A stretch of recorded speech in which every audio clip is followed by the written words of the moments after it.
Good afternoon, ladies and gentlemen. Welcome back to the Shadow and Sun Show, and welcome back to part 2 of AD&D, or my AD&D review.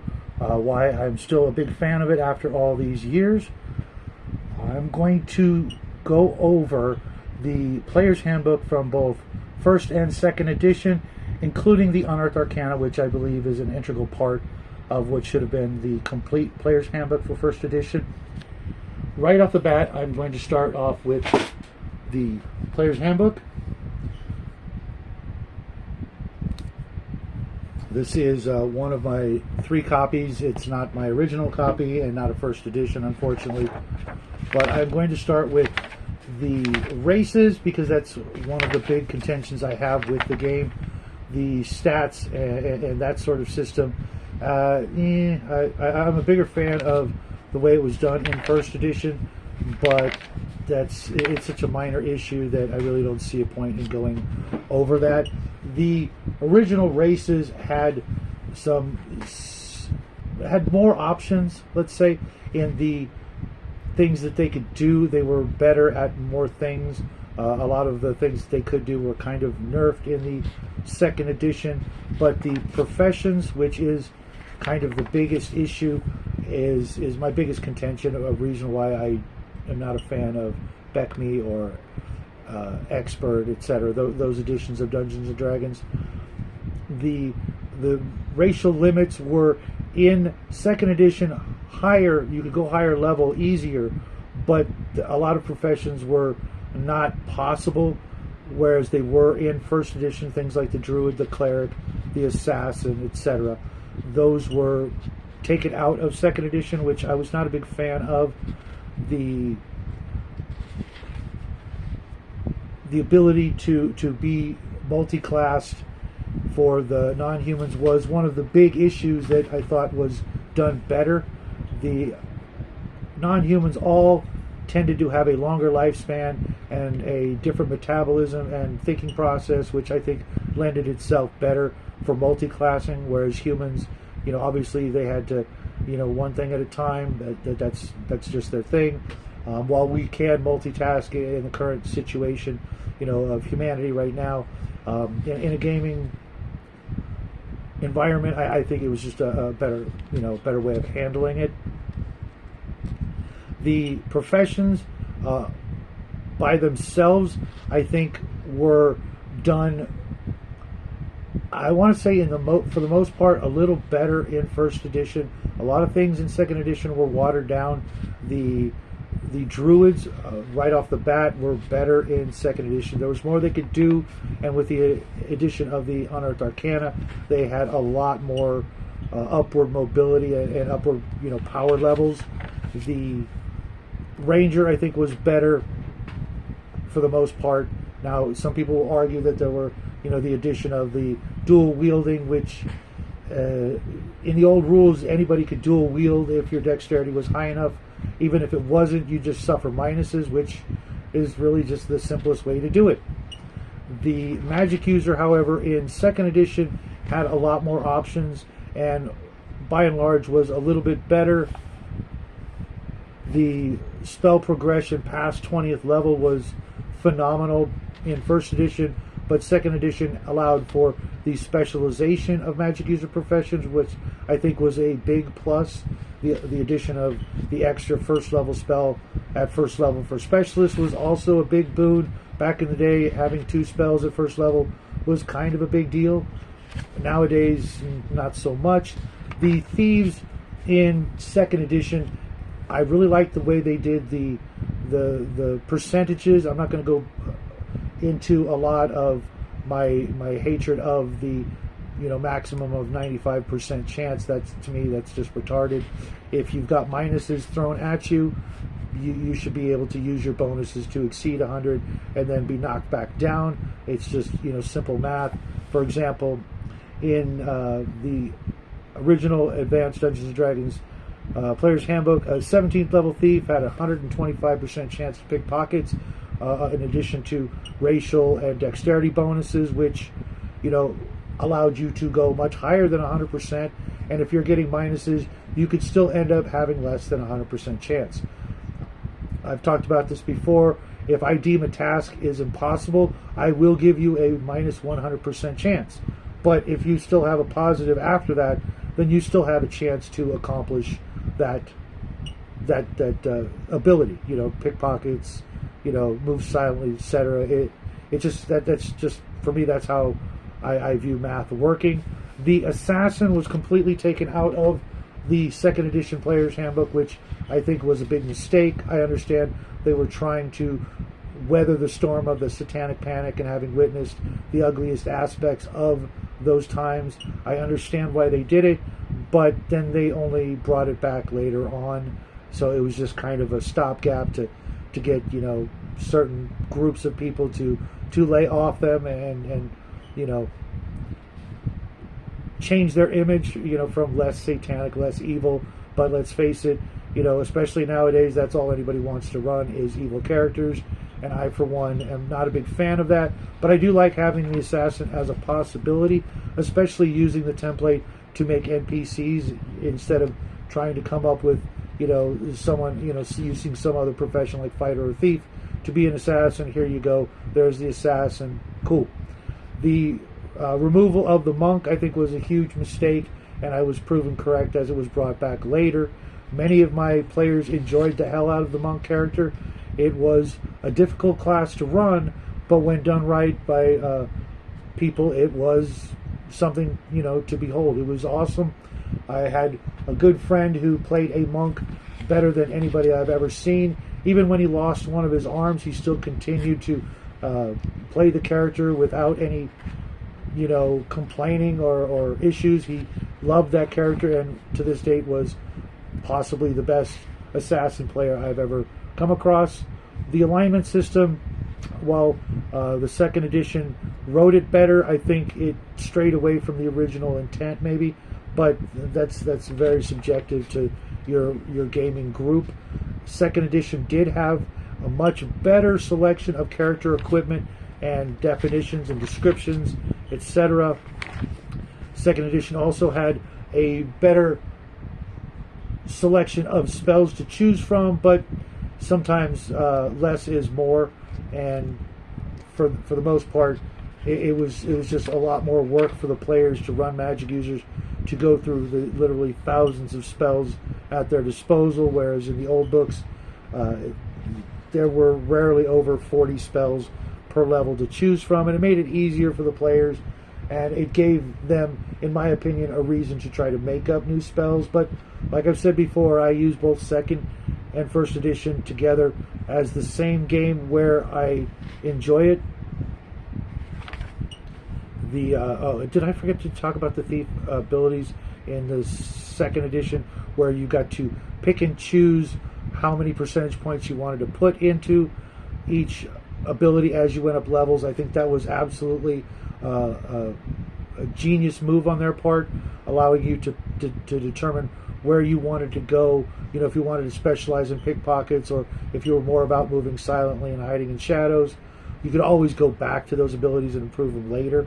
So I think they did do the thief better, but I use the Unearthed Arcana, and I really enjoy the thief acrobat. So for players, you know, who want that sort of, you know, issue, there was always that option.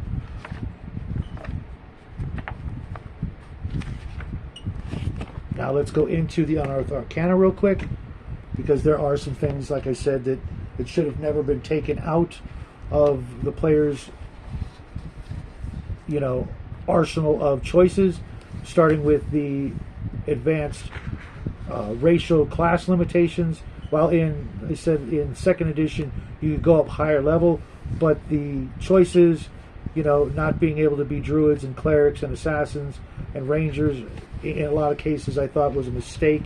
I think, you know, if anybody's going to be a great ranger, it would be elves, you think? Maybe. Same thing with druids. It was just like a no-brainer, but maybe they wanted something else.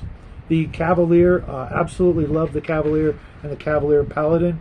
They were absolutely some of my favorite professions to include.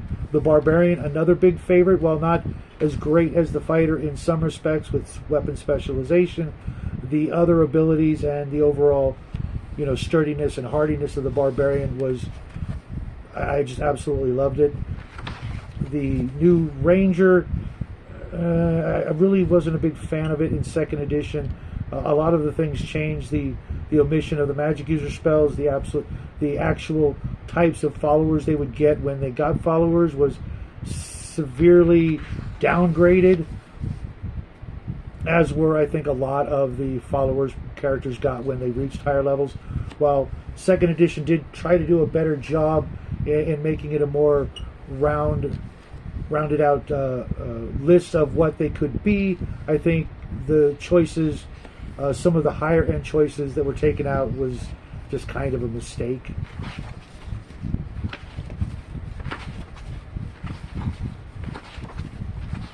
And that pretty much does it for the Unearthed Arcana. I want to go back to the Player's Handbook real quick for things like the Bard and Psionics.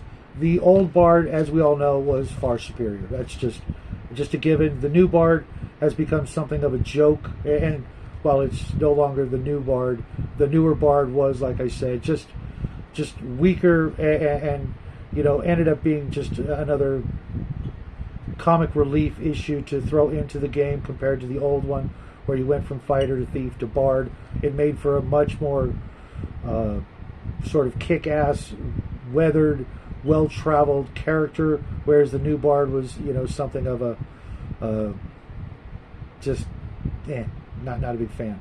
Now, Psionics, I am one of the few dungeon masters I know that mastered the Psionic rules for first edition, and I know they do exist in second, but in the old days, it was such a rare thing that players had them, but monsters had them all the time, and to be able to utilize those rules, while it was a bit complicated for some folks, I really had no problem with it, and I thought it was kind of an important part of the game. Now, you didn't have to use them; they were optional rules, but I think when you're dealing with things like beholders, mind flayers, demons, devils, angels, etc., they were a must. The abilities that were in the psionic rules were just absolutely necessary, and it's a shame that Gygax didn't expand upon them later on, but he was being pushed out when that should have been an issue.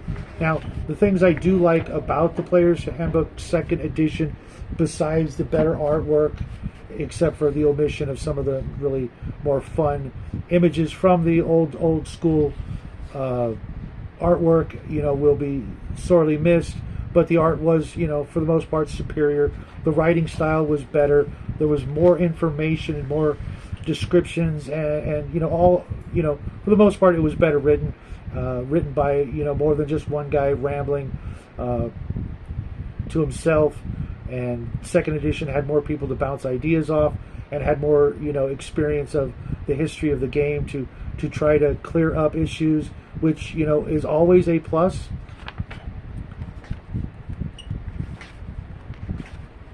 The ability for characters to go up easier, or at least go up higher, was a more friendly approach to it, even though they took out the ways you earned experience points, which I was never a fan of. I think you should have always received experience points in some fashion for the treasure that you earned. Just finding it, out in the woods completely unguarded, that's a no-go.